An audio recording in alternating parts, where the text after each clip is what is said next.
Hola, muy buenos días. La paz de Dios sea con cada uno de ustedes. Amaneció bonito el día, ¿verdad? Está abriendo bonito el día. ¿Y cómo está su corazón, hermano? ¿Está preparado para recibir la palabra de Dios? ¿Usted desea ser transformado por el Señor? Porque a eso venimos, a tener un encuentro personal con Cristo, para que la vida de Jesucristo sea formada en nosotros. Ese es el deseo del corazón de Dios. ¿Pero será el nuestro? Mire, yo le voy a invitar a que abra la Biblia, por favor, en la carta dirigida a Romanos, capítulo 12, versículo 2. Vamos a utilizar este pasaje multicitado y que seguramente usted se lo sabe hasta de memoria. El tema de este día tiene como título: No te conformes a este siglo. Dice Romanos 12:2. No os conforméis a este siglo, sino transformaos por medio de la renovación de vuestro entendimiento, para que comprobéis cuál sea la buena voluntad de Dios, agradable y perfecta. ¿Cómo es la voluntad de Dios?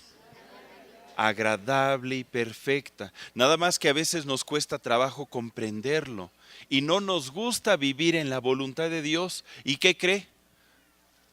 Nos gusta hacer nuestra santa voluntad, entre comillas, lo de santo. ¿Qué le parece si oramos para que Dios hable a nuestro corazón a través de su Espíritu? ¿Me acompaña? Y te damos gracias, bendito Dios, porque podemos abrir tu palabra y dejar que ésta penetre nuestro entendimiento, baje a nuestro corazón y mueva nuestra voluntad para amarte, para vivir de tal manera que te agrademos en todo. Permite que podamos ser transformados, Señor, que podamos ser renovados, que no nos conformemos a este siglo. Háblanos, Dios, y produce en nosotros ese querer y ese hacer por tu buena voluntad. En el nombre de Cristo Jesús. Amén. Amén. Fíjese, aparece en este pasaje que acabamos de leer una palabra muy importante: conformarnos. Nos está diciendo el Señor, no os conforméis a este siglo. La palabra conformar significa tomar forma de algo, aceptarlo sin protesta, adaptarnos, armonizar con algo que existe, adecuarnos, amoldarnos, acceder, doblegarse, tomar la forma parecida a algo, tener el mismo patrón. Esta palabra comparte raíz con la palabra sun, en griego sun, que denota unión, posesión. Significa que cuando nosotros decimos que nos conformamos a algo, yo cambio para tomar la forma de aquello a lo que me quiero parecer. Que desarrollo una unión o un vínculo con aquel concepto, con aquella forma de vida, con aquello que representa un valor para mí. De la misma manera, se habla de que cuando yo me conformo a algo, empieza esa cosa a tomar posesión y autoridad de mí. Y que no hago nada para evitarlo, que lo acepto y me rindo ante aquello, y que la apariencia de mi exterior empieza a cambiar y a tomar la forma de mi interior. Porque todo cambio inicia en el interior. Lo que yo piense, lo que yo sienta, eso es lo que yo voy a exteriorizar. Dios no quiere que tomemos la forma de este siglo. Aquí lo dice, no os conforméis a este siglo. No tomes la forma, no te amoldes a este siglo. Cuando hablamos de la palabra siglo en griego es aion, que significa universo, edad, periodo, tiempo, corriente de este mundo. Nos está hablando de que todo lo que hay en este mundo, todo lo que rodea al hombre, cada uno de sus aspectos, los valores, las costumbres, los hábitos, las ideas, los sentimientos, las creencias, la forma de vivir. Todo eso representa a este mundo o a este siglo. Y Dios no quiere que vivamos como vive la gente de estos tiempos. Oiga, hermano Jorge, ¿qué es malo vivir así? Mire, la sociedad en apariencia está avanzando.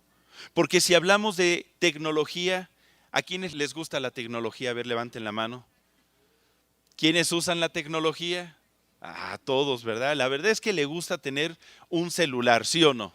Le gusta tener una tele y no ya cualquier tele, le gusta de esas que son inteligentes. Le gustan las computadoras, le gustan los programas. ¿Quién sabe manejar computadora aquí? Levante la mano. Ok. ¿Le gustan los coches, sí o no? Levante la mano. ¿A quién le gustan los coches? No, no me imagino que usted diga, no, hermano, estoy orando para que Dios me dé una mula.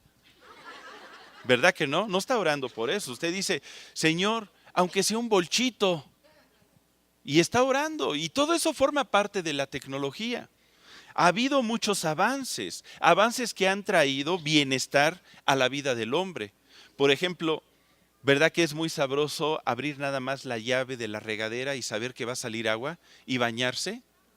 Pero hace 300 años no existía eso.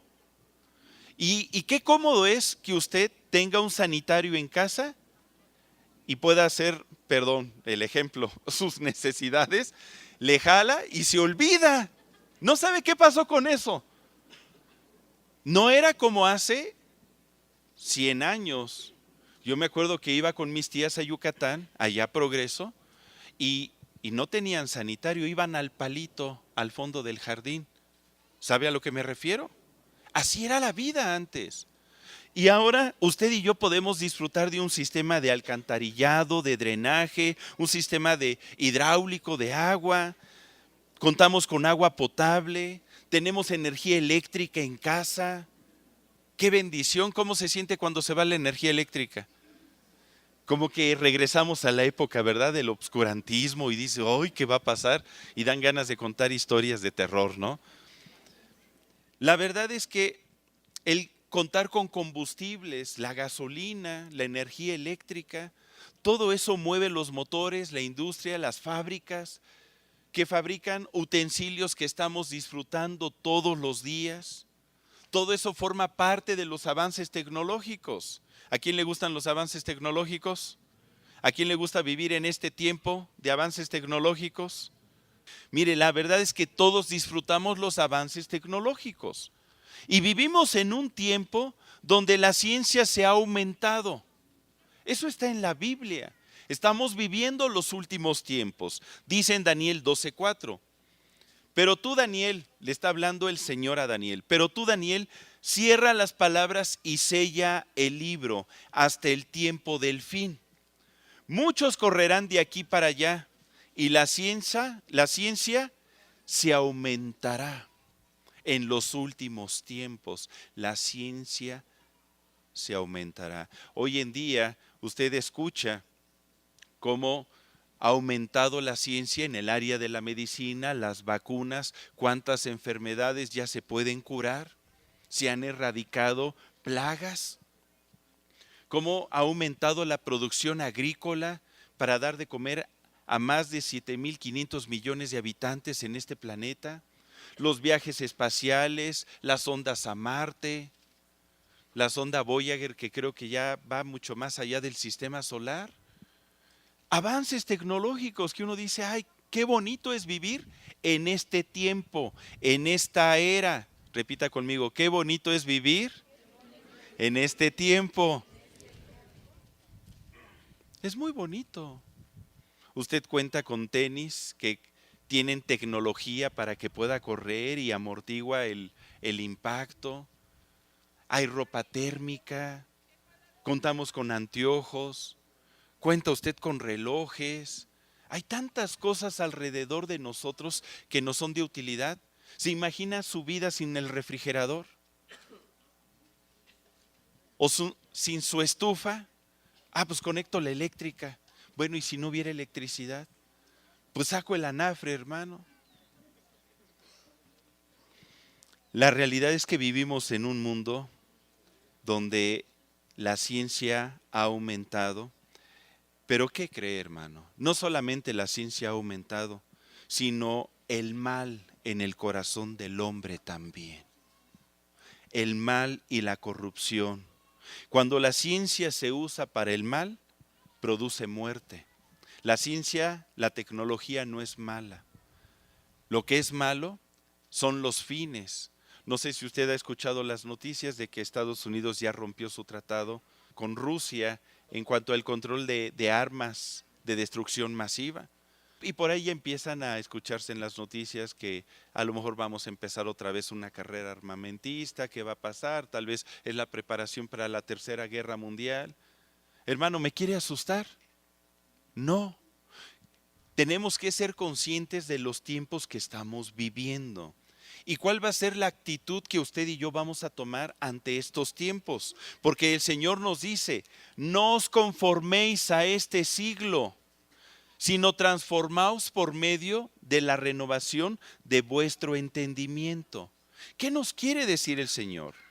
No nos está diciendo que rechacemos los avances tecnológicos, que traen beneficio para aumentar nuestra calidad de vida, sino que nos está diciendo que rechacemos los valores, los pensamientos, los conceptos, los sentimientos, las costumbres, las creencias, los hábitos que llevan al hombre a su perdición. Reflexionemos en esto. La Biblia está llena de ejemplos de varones que se atrevieron a vivir una vida diferente a la corriente de este mundo. Cada uno en su tiempo. Por ejemplo, José, el hijo de Jacob. Acompáñeme por favor a Génesis. Génesis 39. José era un joven que temía a Dios. Dios le hablaba a través de sueños. Le revelaba cuáles eran los planes que el Señor tenía para su vida. Fue tal la comunión que tenía con el Señor que Dios lo bendecía. José quería agradar al Señor. Lamentablemente, sus hermanos vivían conforme a la corriente de este mundo, porque desarrollaron envidia hacia José. Al parecer, Jacob, su padre, lo prefería. Él tenía 17 años cuando fue vendido como esclavo a Egipto. En aquel entonces, Egipto era símbolo de la civilización. ¿Está de acuerdo? Era una de las culturas, todos hemos estudiado historia, más importantes que se ha desarrollado. Era una cultura milenaria. Egipto, como reino, como sociedad, duró varios miles de años. Y Egipto representaba no solamente la civilización y la tecnología, los avances tecnológicos, sino también representaba los valores más corruptos que había en esa sociedad que esclavizaba a la gente. Valores morales, creencias religiosas, cultos a dioses y todo esto contrario a lo que Dios establecía. Egipto es símbolo de todo lo que este mundo nos ofrece: seducción, lujuria, excesos, poder.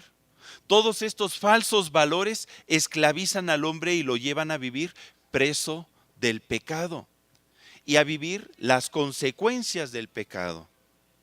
Es por eso que Egipto es símbolo de esclavitud, porque la Biblia enseña que el que cae en pecado, esclavo es del pecado. Veamos el contexto. Los hermanos de José le tenían envidia, por lo cual lo vendieron como esclavo.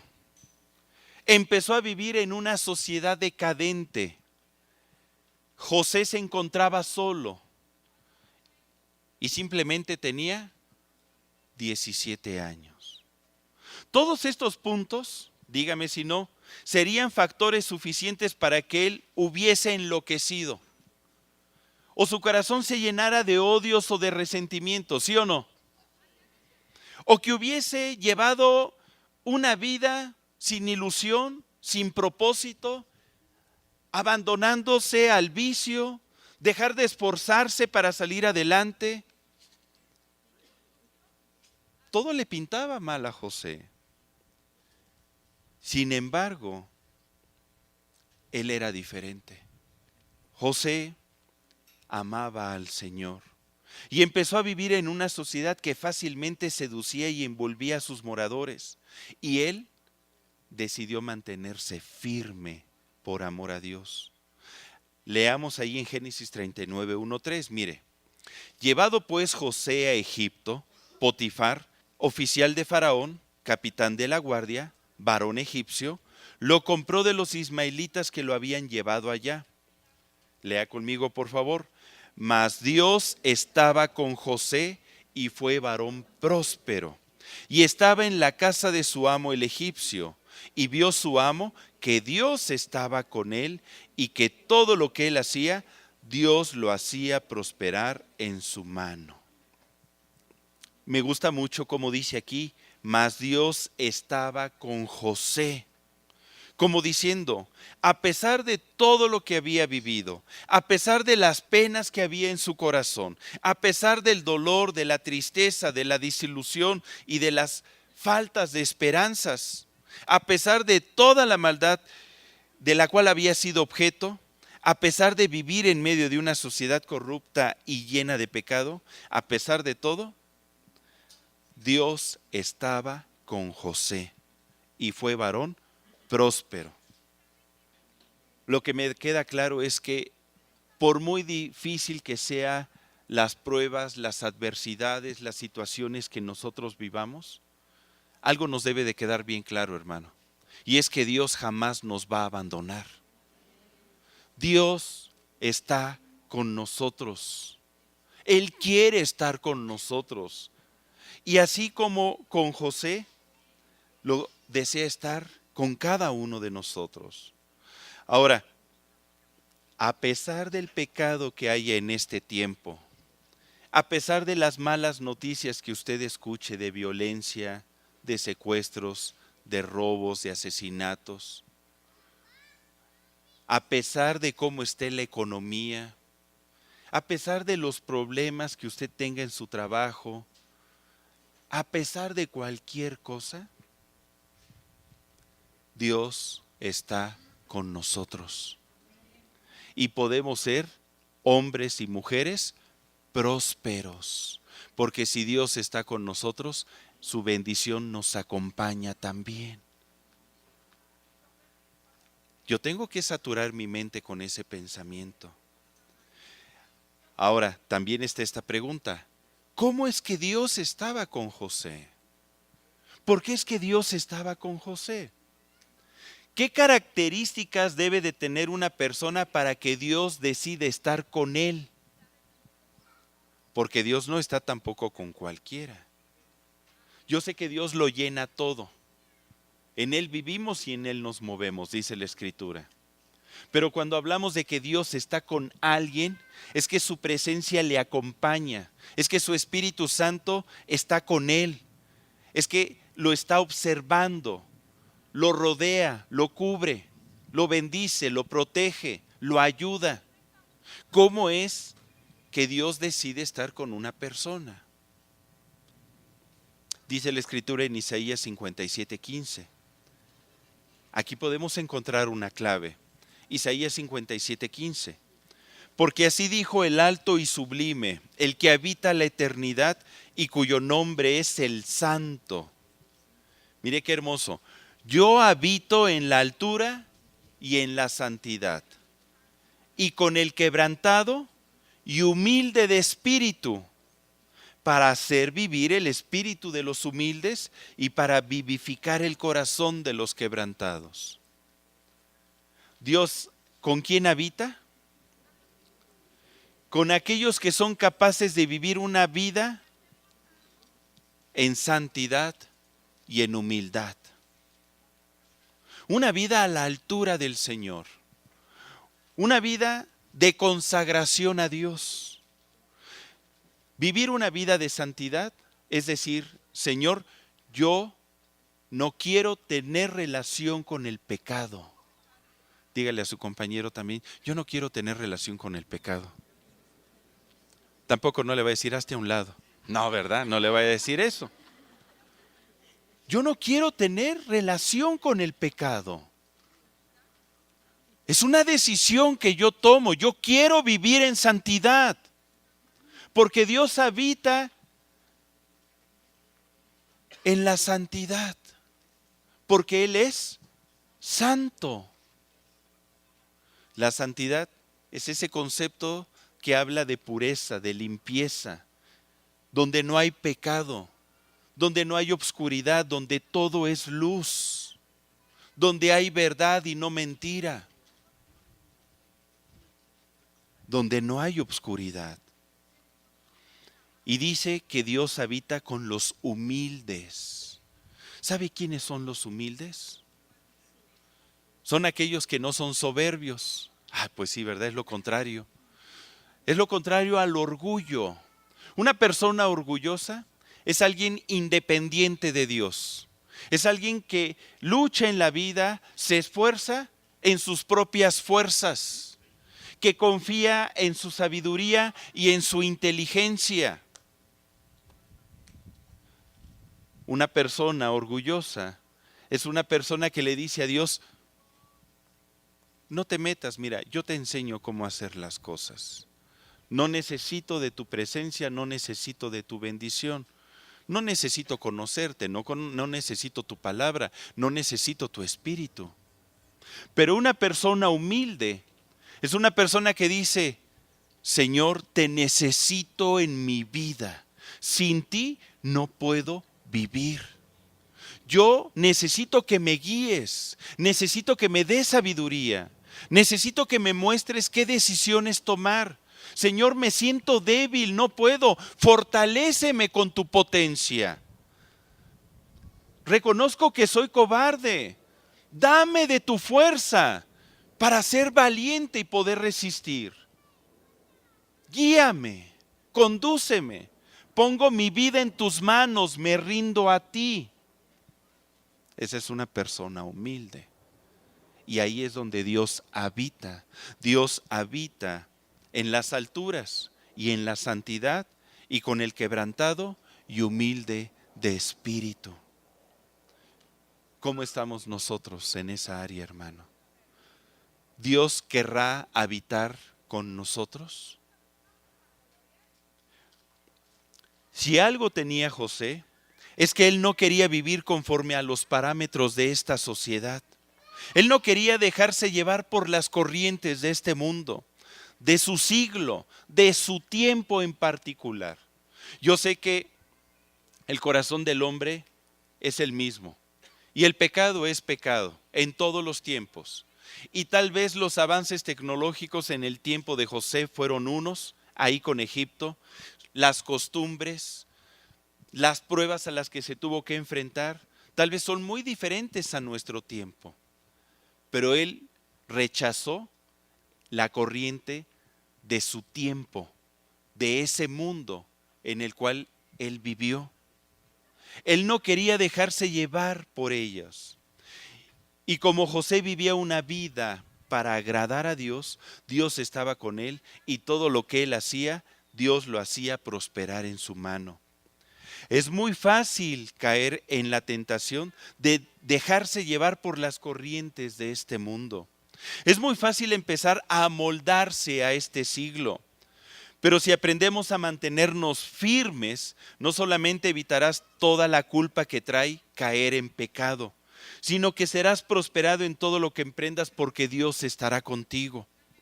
Dios está con aquellos que se atreven a no vivir conforme al molde de este mundo. Dile a tu compañero, atrévete a no vivir conforme al molde de este mundo.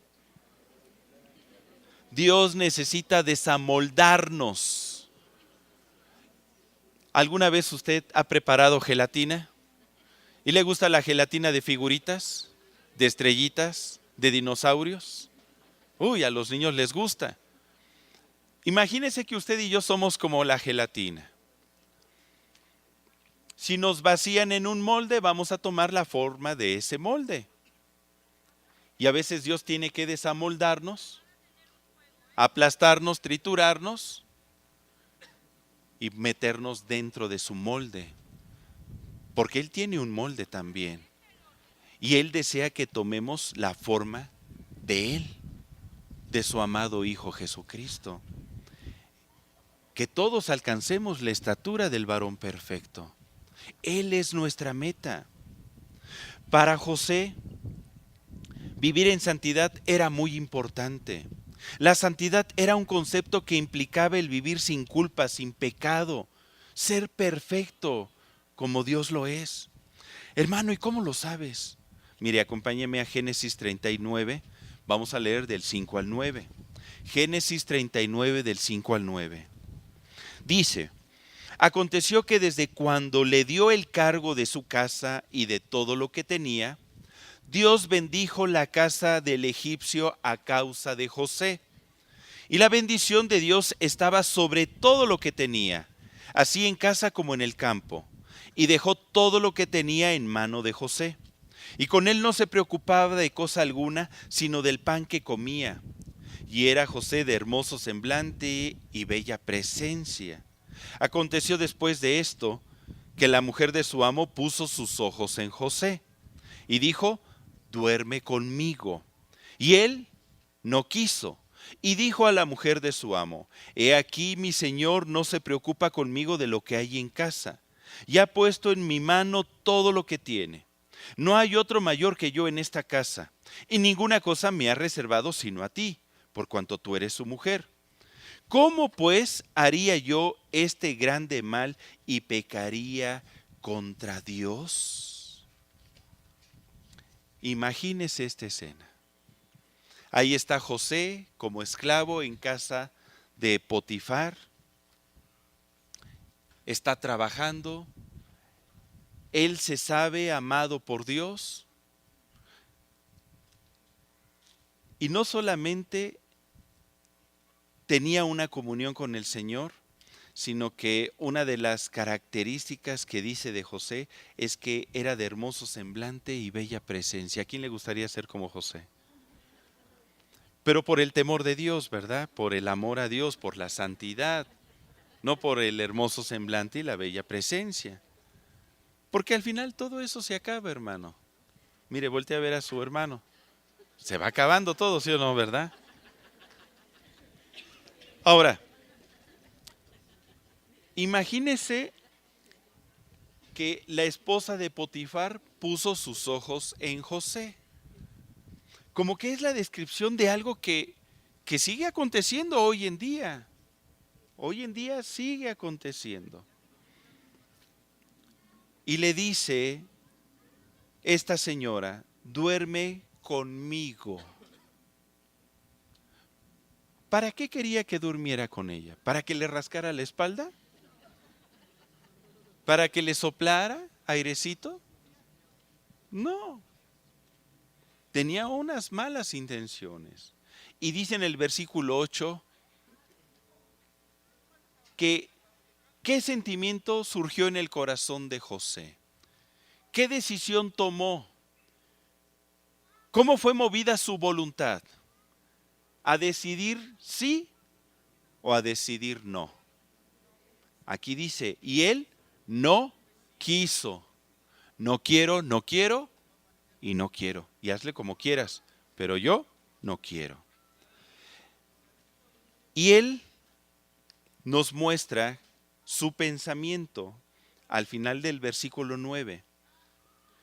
¿Cómo pues haría yo este grande mal y pecaría contra Dios? A él le preocupaba quedar mal ¿con quién? ¿Con Potifar? ¿Con sus padres?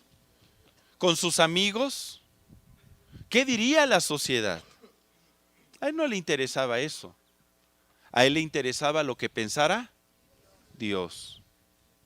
Fíjese que si usted y yo nos armáramos de ese pensamiento, yo creo que nos conduciríamos con más temor todos los días de nuestra vida. Porque normalmente la gente hace lo malo en la oscuridad cuando nadie lo ve. Y se esconde de la gente. Usted nada más pregúntele a los niños o pregúntele a sus jóvenes, a sus adolescentes. A ver, hijito, ¿cómo te estás portando cuando no te veo? Pues bien, ¿seguro?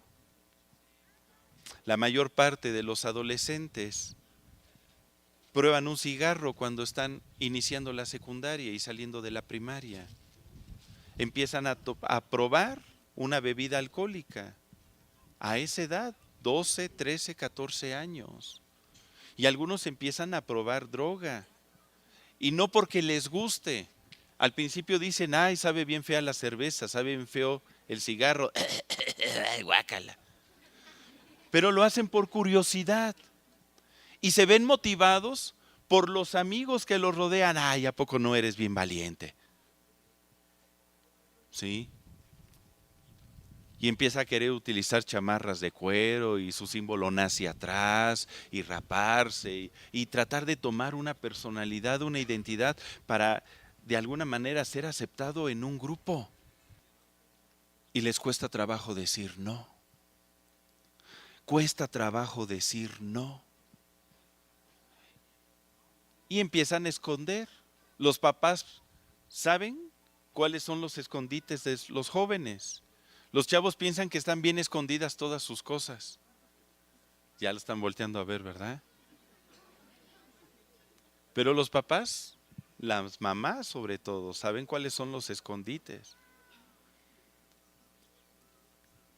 Y los jóvenes se esconden de sus papás para que no los vean porque saben que lo que están haciendo es malo. La Biblia dice que el que practica la verdad viene a la luz para que sus obras sean manifiestas que son hechas en Dios. Mas el que practica el pecado se esconde, está en tinieblas. ¿Pero qué cree? Aquí para José lo importante no es si lo veían sus padres o sus amigos o Potifar, sino Dios. Los ojos de Dios están sobre todos nosotros. Él conoce el más íntimo pensamiento nuestro, cada intención de nuestro corazón. De Él no nos podemos esconder. Imagínese, cualquier joven sin valores hubiera dicho, en el caso de José, cuando la esposa de Potifar se le estaba ofreciendo, ¡qué gran oportunidad tengo! Una mujer guapa y casada quiere conmigo. Es rica, es bonita, huele bien, me desea. Si se embaraza, pues nadie va a sospechar porque es casada. Me va a cuidar, me dará todo lo que le pida. Uy, me va a tratar como rey. ¡Qué gran oportunidad! ¿A quién le dan pan que llore? Sí, tiene sus 70 años, pero no importa, no importa. Me gustan así. La momisa. Hay gente que piensa eso, ¿eh? Hay gente que tiene tan depravada la mente que busca tener todo tipo de encuentros en esa área a nivel sexual, en todo tipo de circunstancias y con todo tipo de personas, seres u objetos. Es terrible, hermano. Pero José era diferente. Él no realizaría lo que los jóvenes de Egipto acostumbraban a hacer. Él no tomaría la forma de Egipto porque él se sabía diferente. ¿Cuáles eran sus valores? ¿Cuáles eran las creencias de José? Él amaba a Dios con todo su corazón. Número 1, él se sabía un hijo de Dios. Repita conmigo, yo soy un hijo de Dios. Soy un hijo de Dios. Esa era la identidad de José. Si algo le preocupaba era, ¿cómo pues haría yo este gran mal y pecaría contra Dios? Yo no le quiero fallar a Dios porque soy su hijo. No le quiero fallar. Cuando tú tienes la certeza de quién eres y quién no eres, la vida y la toma de decisiones en ella te será más fácil. Vas a poder discernir mejor entre la luz y las tinieblas, entre el bien y el mal, cuando tú tienes certeza quién eres y lo que no quieres ser. Tú tienes que estar seguro de lo que no eres. Yo no quiero ser un adúltero, yo no quiero ser un fornicario, yo no quiero ser un borracho, yo no quiero ser un drogadicto, yo no quiero ser un mentiroso, yo no quiero ser un ladrón, yo no quiero ser un sicario, yo no quiero ser un enojón, no quiero ser un maldiciente, no quiero ser envidioso, yo no quiero ser pecador, no quiero ser pecador.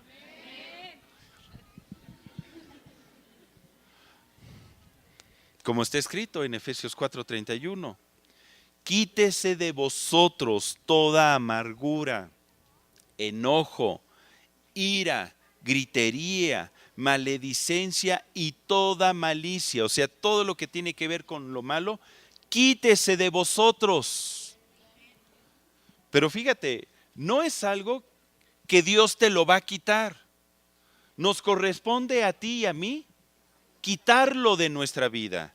Yo decido ser un hijo de Dios y quito, alejo de mi vida todo lo malo, toda obra de la carne, todo pecado. Dice Efesios 5 del 3 al 5. Efesios 5 del 3 al 5.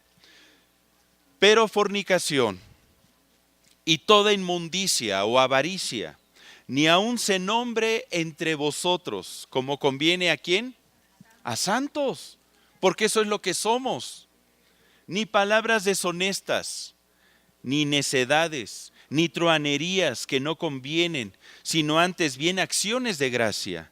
Porque sabéis esto, que ningún fornicario, o inmundo, o avaro, que es idólatra, tiene herencia en el reino de Cristo y de Dios. Muchos de esos pecados nos llevan a la idolatría. A veces la gente que está inmersa en un pecado de fornicación o de adulterio o en alguna corrupción del vicio, a veces pensamos que es un espíritu de fornicación, es un espíritu de adulterio. Pero lo que puede haber atrás es un espíritu de idolatría realmente, porque se convierte esa acción, ese hábito, esa costumbre, ese deseo, ese gusto en su Dios, que lo tiene atado y lo esclaviza al pecado.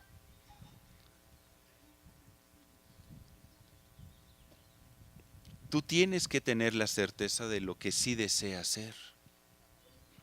Un hijo de Dios que viva en santidad, en verdad y en humildad delante de Dios. José vivía para agradar a Dios. Él vivía para agradar a Dios.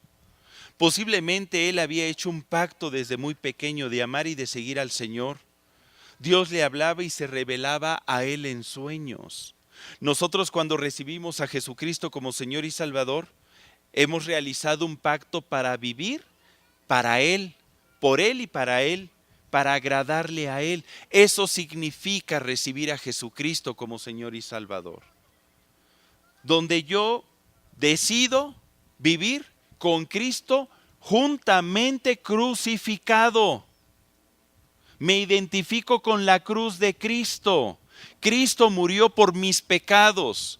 Cuando yo recibo a Cristo como Señor y Salvador, me identifico con su muerte, me hago partícipe de esa muerte y decido morir a mi carne, a mi pecado, a mis corrupciones, a mis deseos, a mis malos hábitos, a mis malas costumbres.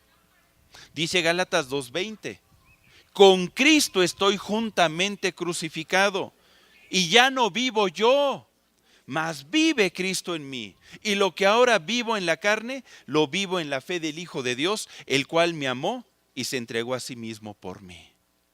Comprendo lo que implica el sacrificio de la cruz y entonces decido vivir para Dios. Esto es lo que el mundo no lo puede recibir. Y por eso hay mucha gente que tú le compartes de Cristo y le cuesta trabajo caminar en Cristo. ¿Por qué? Porque es muy padre vivir en el molde de este mundo. Nos conformamos a este mundo, a sus deseos, a sus pasiones, a sus creencias, a sus hábitos. José sabía que él era de Dios y que no sería de nadie más. A ver, repite conmigo, este cuerpo es de Dios, de nadie más. Eso debe de ser nuestra creencia. Hermano, y entonces si me dice mi esposo, ¿de quién son esos ojitos pispiretos y esa boquita trompuda? Pues dile del Señor primeramente y después tuyos, ¿verdad? Y después tuyos y de nadie más. Nada más un amén, mire. ¿Y los demás qué? De ofrecidotes, ¿no? Mire, dice en Génesis 39 del 10 al 12, Génesis 39 del 10 al 12. Hablando ella, la esposa de Potifar, con José cada día. Esta presión que experimentaba José, ¿la vivía cada cuándo? Cada día. Y no escuchándola a él para acostarse al lado de ella, para estar con ella, aconteció que entró él un día en casa para hacer su oficio y no había nadie de los de casa allí. Y ella lo asió por su ropa, diciendo, duerme conmigo. Entonces él dejó su ropa en las manos de ella y huyó y salió. ¡Qué interesante! Si usted no desea conformarse a este siglo, debemos de hacer exactamente lo que hizo José. ¿Qué hizo, hermano? Número 1, no escuches al mundo. Dile a tu hermano, no escuches al mundo. No escuches al mundo. Porque ahí dice, hablando ella a José cada día y no escuchándola él.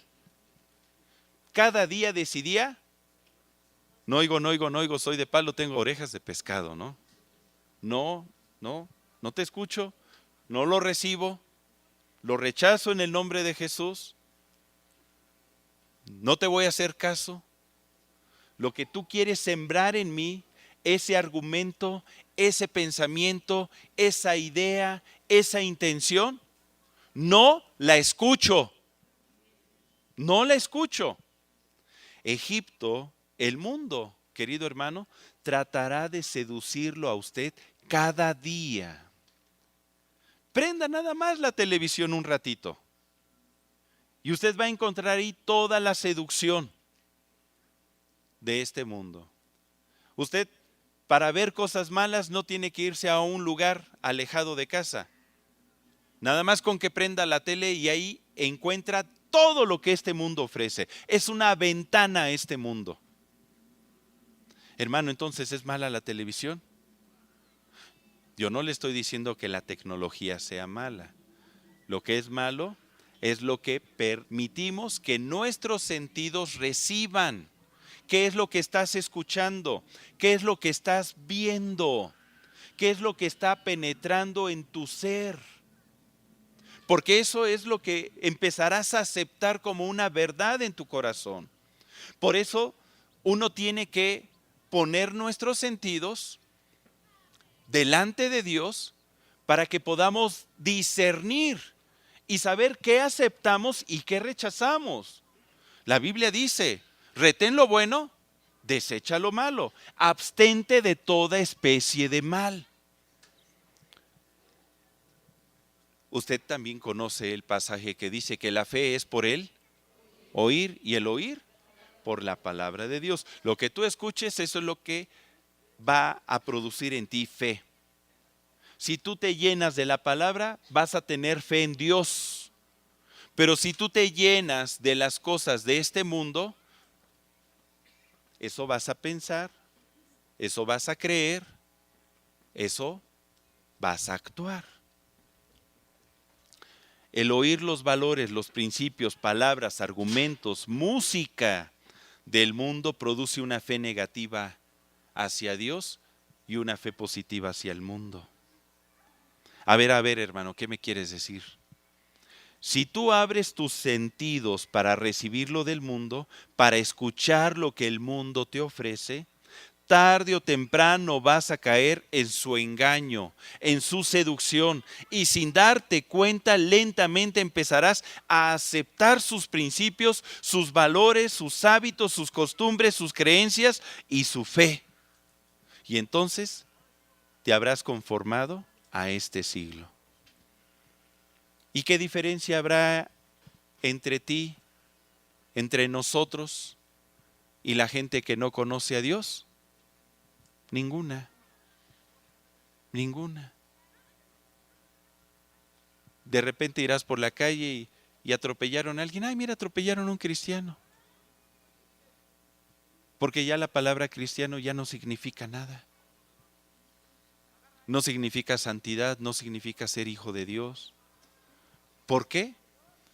Porque no son los valores que tal vez estemos representando.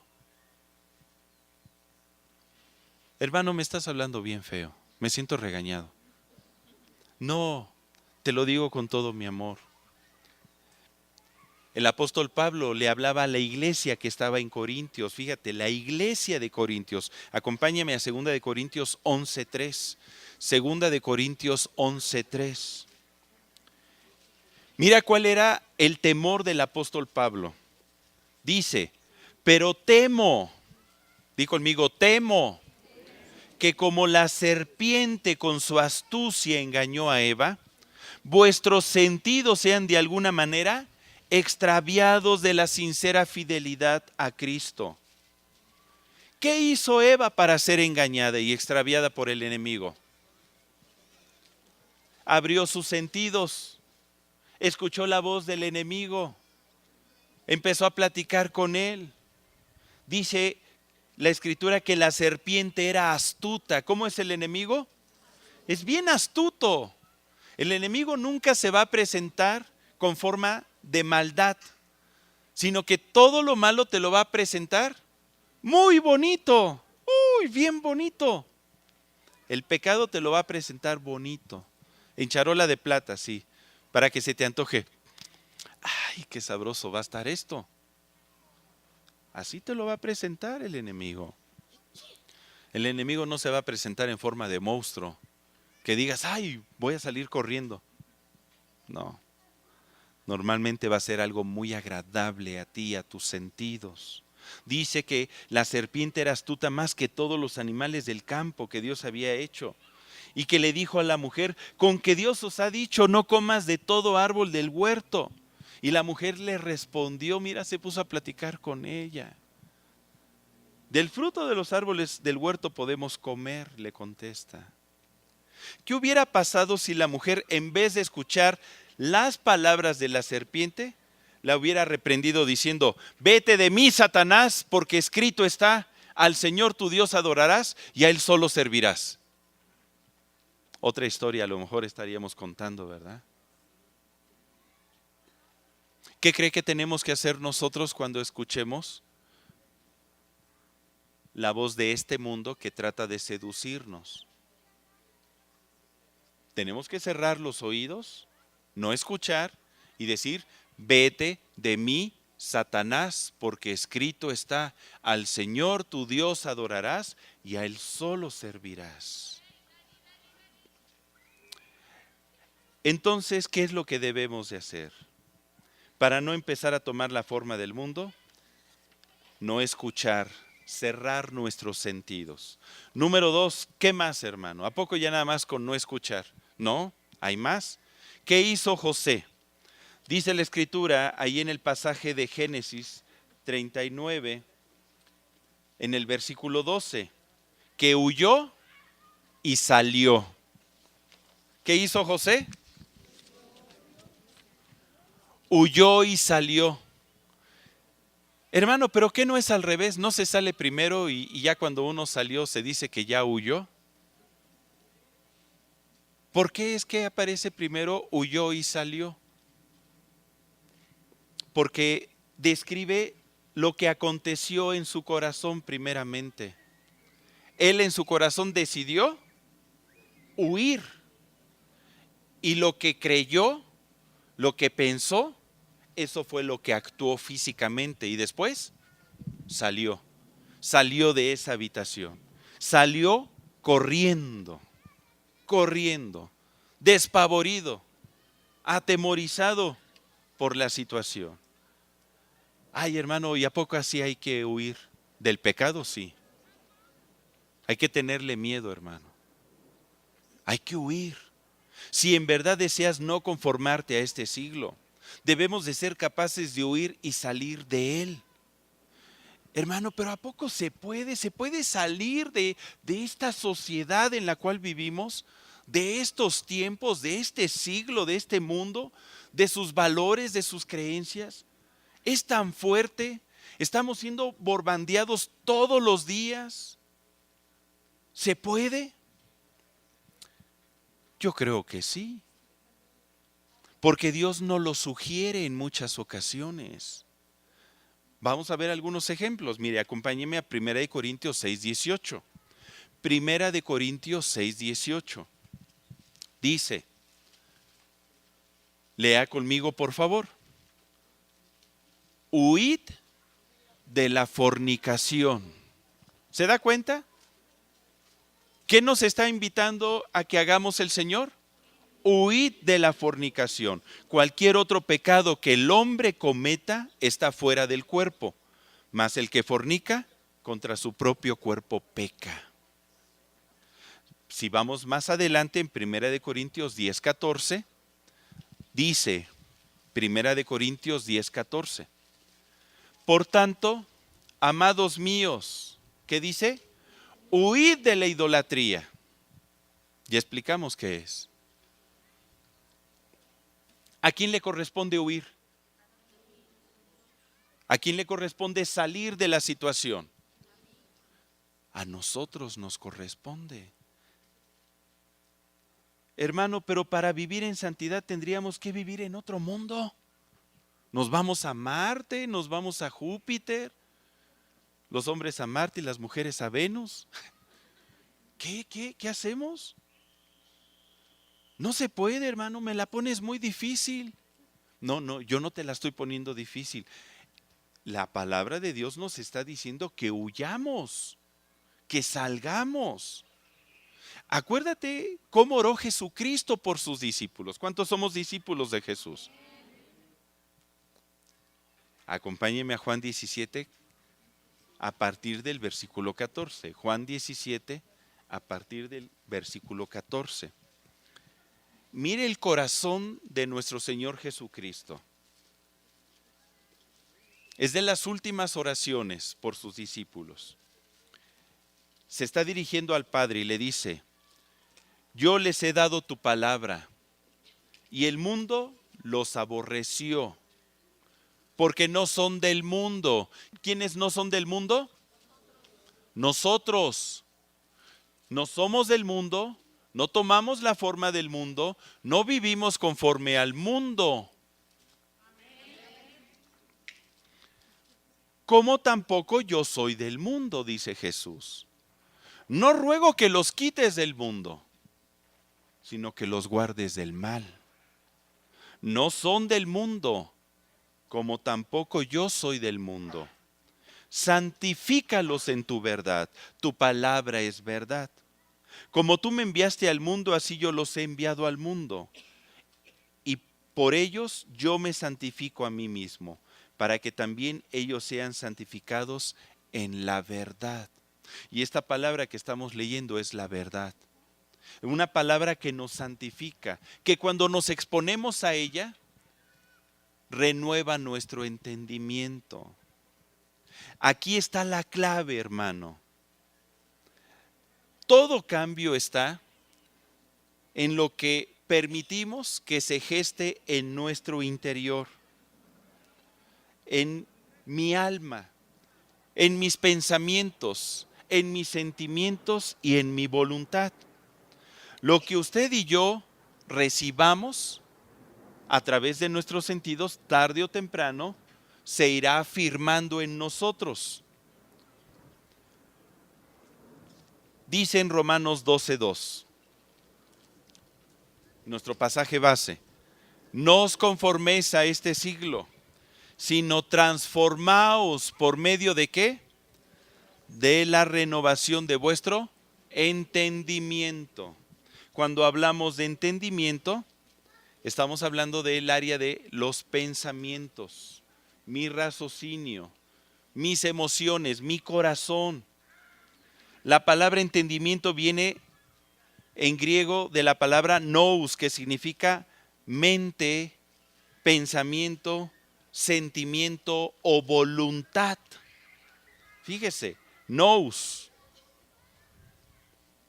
significa que transformaos por medio de la renovación de vuestro pensamiento, de vuestro sentimiento y de vuestra voluntad. Se puede leer así. Significa que la renovación se da en estas tres direcciones. Si realmente queremos huir y salir, tenemos que ser renovados. Vamos a hablar de los pensamientos rápidamente. Hoy en día en el mundo se manejan muchas corrientes de pensamiento. Una de las más fuertes es el humanismo, donde el hombre se pone en el centro de su corazón. Todo gira en torno al hombre, a sus gustos, a sus deseos. Darle a este cuerpo lo que pide. Por ahí hay una canción que dice, dale alegría a tu cuerpo, ¿qué? ¿O cómo va? ¿Se la sabe? Ay, ahora ya se le olvidó, ¿no? Igual que a mí, ¿no?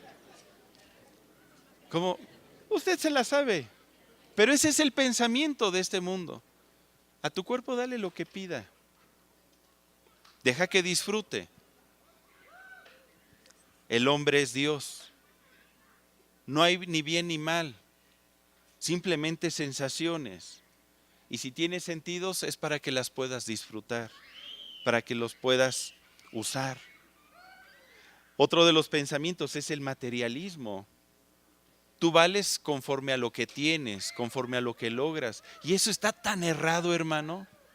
Nuestro valor no lo da Cristo, valemos la sangre de Cristo. Todos somos valiosos delante de Dios y preciosos y únicos. Somos tan singulares, tan especiales, y Cristo murió por nosotros. Imagínense cuánto valemos.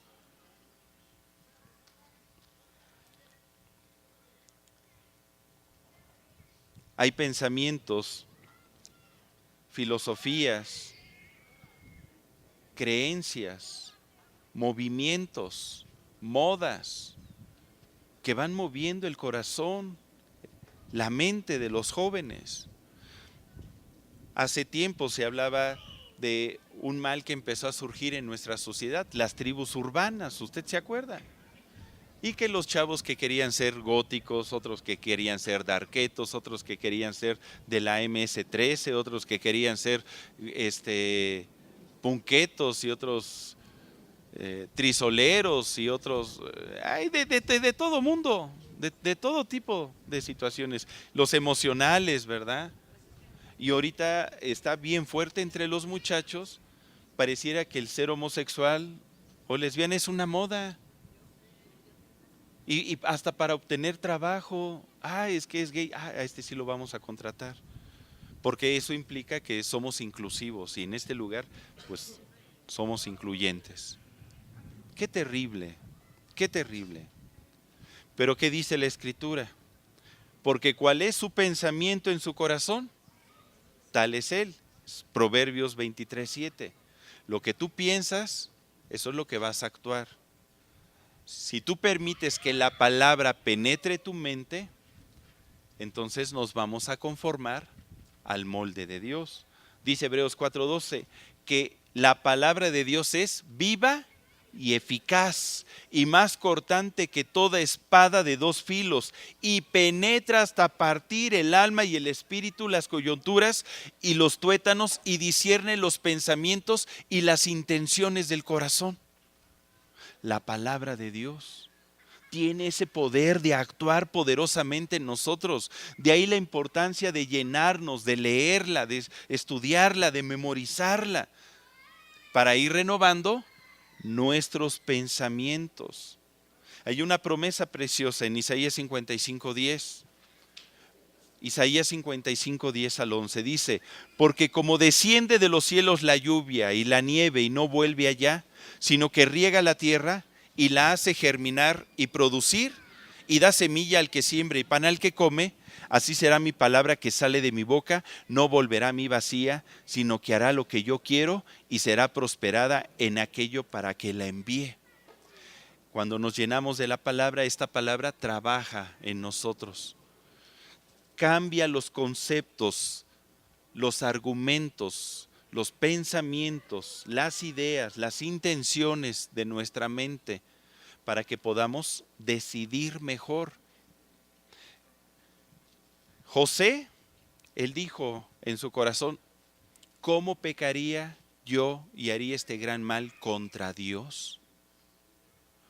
¿Por qué pensó eso? Porque el temor de Dios estaba en su mente y en su corazón.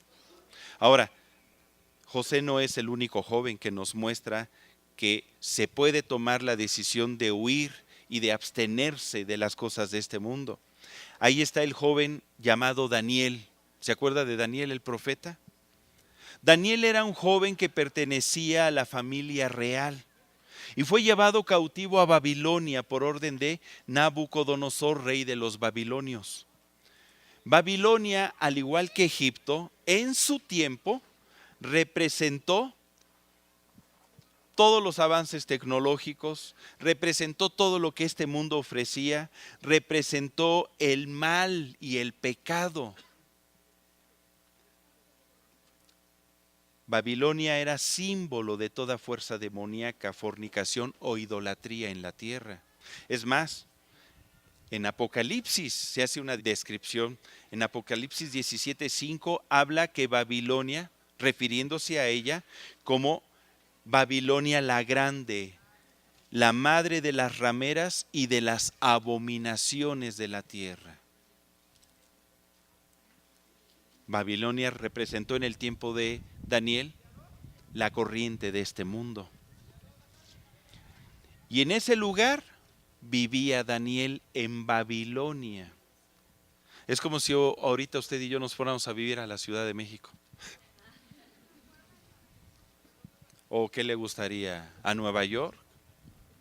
Cualquier ciudad grande de donde emana el pecado. En ese lugar vivía Daniel. ¿Y cómo fue su actuar? ¿Tomó este jovencito el molde de Babilonia? ¿Se adecuó a Babilonia? No. Mire, abra su Biblia por favor en Daniel 1, del 1 al 4. Daniel 1, del 1 al 4. Dice: en el año tercero del reinado de Joacim, rey de Judá, vino Nabucodonosor, rey de Babilonia, a Jerusalén y la sitió. Y el Señor entregó en sus manos a Joacim, rey de Judá, y parte de los utensilios de la casa de Dios.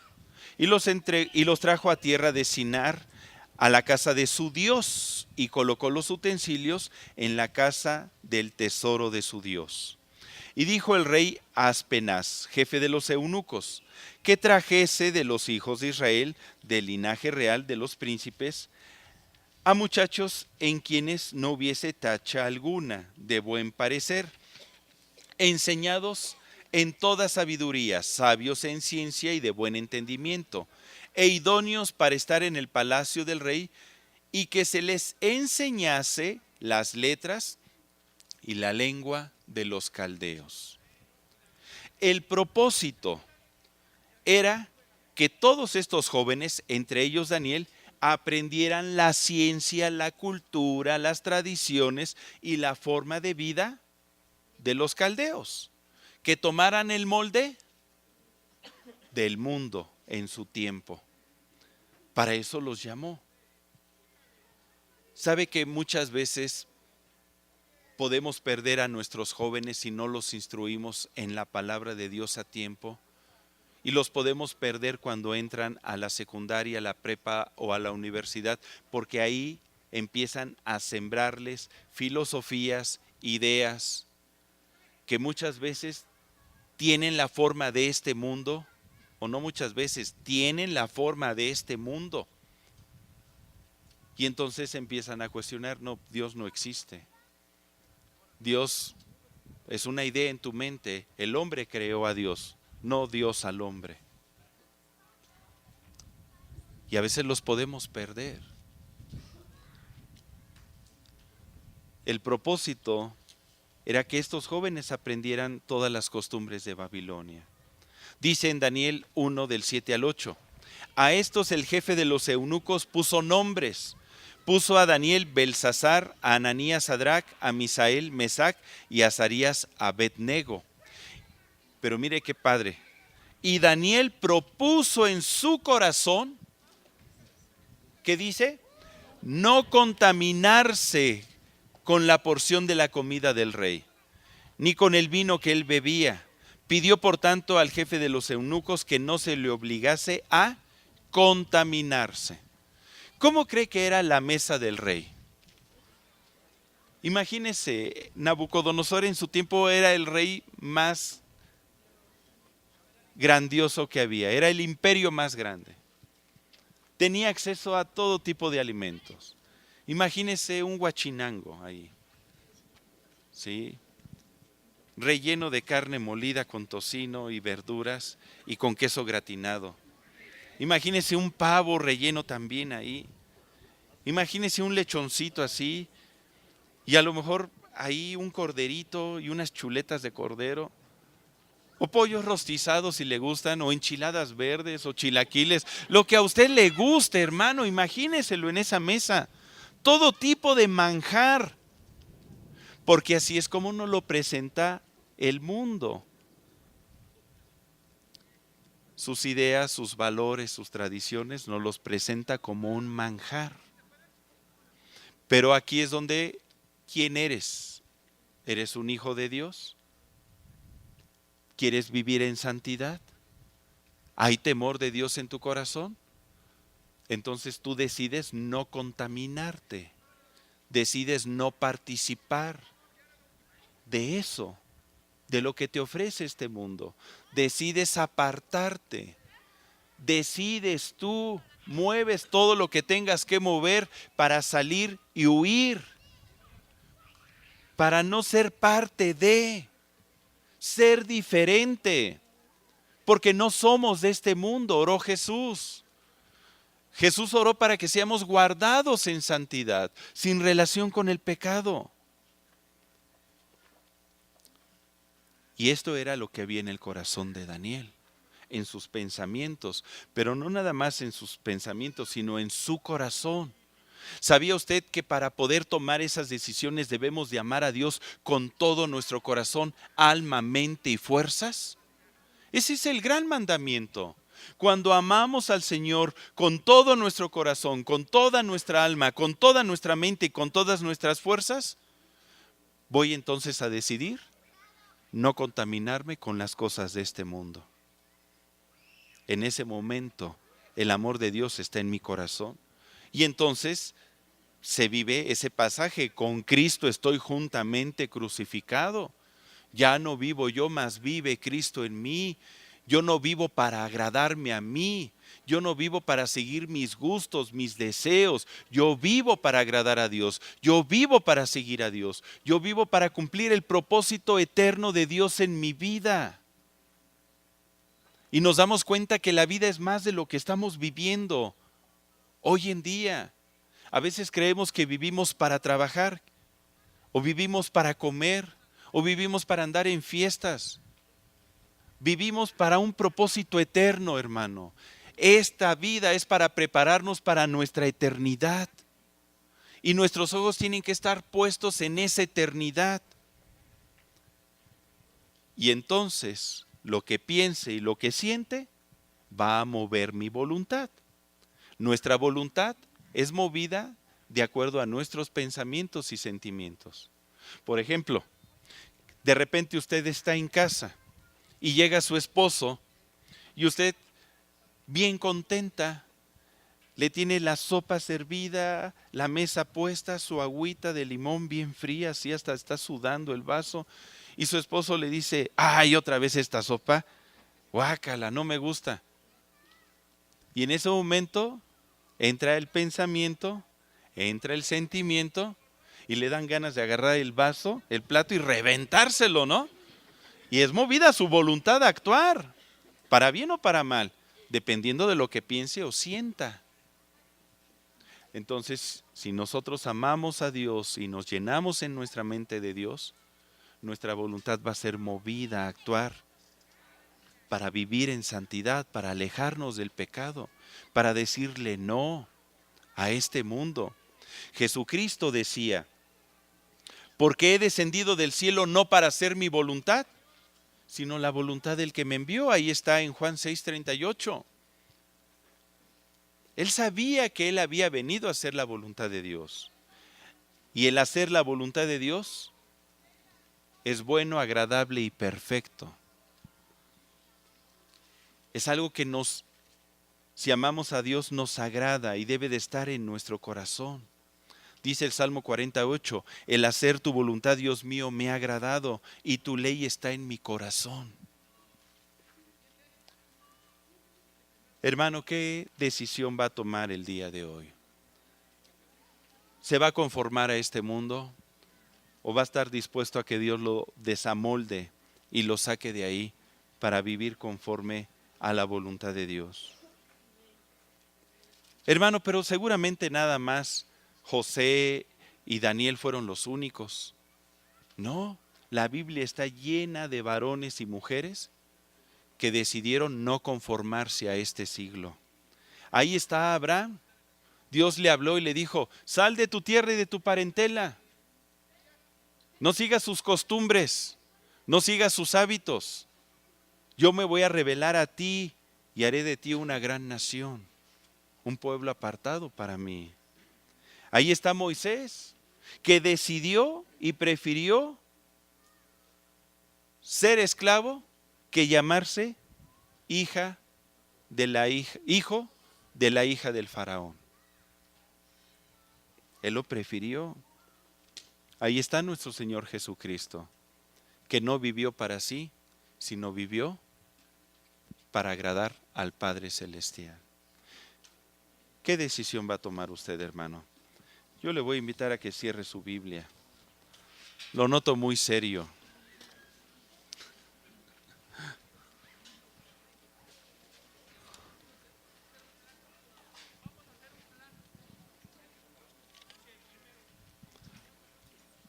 Yo le voy a invitar a que reflexione en lo que se ha compartido el día de hoy. Yo no quiero que usted tome una decisión por emoción, ni porque está aquí su familiar, sus hijos, porque lo ven. No, no, no. Esto es entre Dios y nosotros. Y se trata de qué tan dispuesto estoy yo a tomar la forma de Dios y no tomar la forma de este siglo, la forma de este mundo. ¿Qué tan dispuesto estoy yo a dejar que Dios trate en mi mente y en mi corazón, en mis valores? ¿Qué tan dispuesto estoy a renunciar a todo lo que me agrada de este mundo, pero que pudiera estarme alejando de Dios? Y si usted, querido hermano, verdaderamente quiere crecer en Jesucristo y que Cristo sea formado en su vida y vivir en santidad, yo le voy a invitar a que se ponga de pie, que tome esa decisión. Estamos delante de los ojos de Dios. Él mira nuestro corazón. Él sabe de qué pie cojeamos. Y yo le voy a pedir que extienda sus manos al cielo y vamos a pedirle que nos ayude. Padre Celestial, mira que hemos estado escudriñando tu palabra y nos damos cuenta que la corriente de este mundo es muy fuerte y que muchas veces tratará de tragarnos y apagar nuestro amor hacia ti, nuestra fe, desviarnos del camino, verdad y vida. Muchas veces tratará de sembrar día a día sus valores, sus principios, sus conceptos, para que vivamos conforme al mundo, para que vivamos en pecado, alejados de ti. Pero Dios, el día de hoy te pedimos que en el nombre de Jesús tú traigas fortaleza en nuestra mente y en nuestro corazón, para que podamos decirle no a este mundo y a su seducción, para que podamos vivir en santidad y en obediencia, para que podamos discernir entre lo bueno y lo malo y escojamos lo bueno, para que nuestra voluntad sea inclinada a tus mandamientos, para que con Cristo estemos juntamente crucificados y ya no vivamos nosotros, mas Cristo viva en uno. Padre Celestial, que en el nombre de Jesús podamos romper con cualquier herencia, que podamos romper con cualquier hábito, con cualquier costumbre mala que esté inclinando nuestra vida al pecado, que se pueda ver una diferencia entre nuestra manera de vivir y la manera de los que no te conocen, Señor.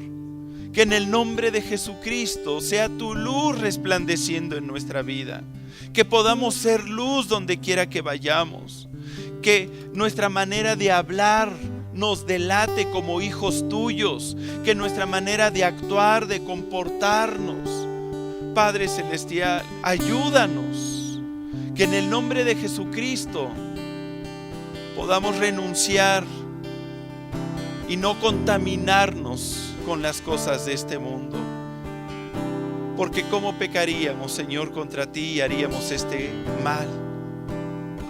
Tú que nos amas y has enviado a tu Hijo Jesucristo a morir por nosotros. Somos tus hijos, Padre, y queremos actuar como tales. Queremos vivir para agradarte solamente a ti. Gracias te damos porque tú estás en nuestra vida. Perdónanos, Padre, perdónanos. Perdónanos si hemos pecado, perdónanos si de alguna manera hemos aceptado algunos valores, algunas costumbres de este mundo. Perdónanos, Señor, ayúdanos a salir de ellos. Que en el nombre de Jesucristo nuestra voluntad sea inclinada a tu voluntad. Yo te doy gracias, Padre, porque yo sé que esta palabra dará fruto en todos nosotros. Te bendecimos por tu amor y tu misericordia. Gracias porque tú vives y estás con nosotros todos los días hasta el fin del mundo. En el nombre de Jesús. Amén. Amén. Pues la paz de Dios sea con usted, querido hermano. Dios le bendice y vamos a vivir en santidad.